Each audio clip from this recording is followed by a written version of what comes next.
Hyper tension, అదే BP silent killer అంటారు. దీన్ని మనం ఏమన్నా మార్చుకోలేని సమస్యలు అంటారా? మార్చుకోదగ్గ రిస్క్ ఫ్యాక్టర్స్ అంటే ఏంటి? అధిక బరువు ఉండటం, ఫిజికల్ యాక్టివిటీ లేకపోవటం, స్ట్రెస్ కు లోనవ్వటం, ఆల్కహాల్ గానీ ఎక్కువ మితిమీరి తాగటం, లేకపోతే సిగరెట్లు, ధూమపానం ఎక్కువ చేయటం, ఇటువంటి సమస్యల వల్లనే వస్తున్నాయి. వేరే కొత్త పెద్ద మేజర్ సమస్యల వల్ల ఏం రాదు. మనం ఇవన్నీ మనం మార్చుకోదగ్గ సమస్యలే. సరిగ్గా నిద్రపోలేకపోవడం, స్లీప్ క్వాలిటీ లేకపోవటం, ఇటువంటి సమస్యల వల్లనే ఎక్కువగా వస్తాయండి. ఇప్పుడు మరీ ఆందోళన కలిగించే విషయం ఏంటంటే, పెద్దవాళ్ళలో కంటే అధిక శాతం టీనేజర్స్ లో, చిన్నపిల్లల్లో వస్తుంది అధిక రక్తపోటు. మా సెల్ హెల్త్ క్లినిక్ లో మేము డైలీ బేసిస్ లో రోజు 3-4 పేషెంట్లు ఈ సమస్యతో రావడం, చిన్నపిల్లలు.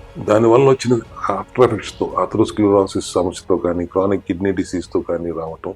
దీనికి మూలం ఏంటి అని చూస్తే, రూట్ కాజ్ ఏంటని చూస్తే హైపర్ టెన్షన్ అని తేలటం. ఇది రోజు 3-4 కనీసం మా క్లినిక్ లో మేము చూస్తున్నాం. ఇంకా కొంతమందిలో అయితే ఏదో రొటీన్ చెకప్ కోసం వచ్చి, వేరే సమస్యతో వచ్చి రొటీన్ చెకప్ లో అప్పుడు బయటపడుతుంది బ్లడ్ ప్రెషర్ ఎక్కువ, అధిక రక్తపోటు ఉంది అని. అంటే ఇందాక మనం అనుకున్నట్టుగా అవగాహన లేకుండా, కనీసం 50% పాపులేషన్ అవగాహన లేకుండా ఉన్నారు అనటానికి ఇదే నిదర్శనం.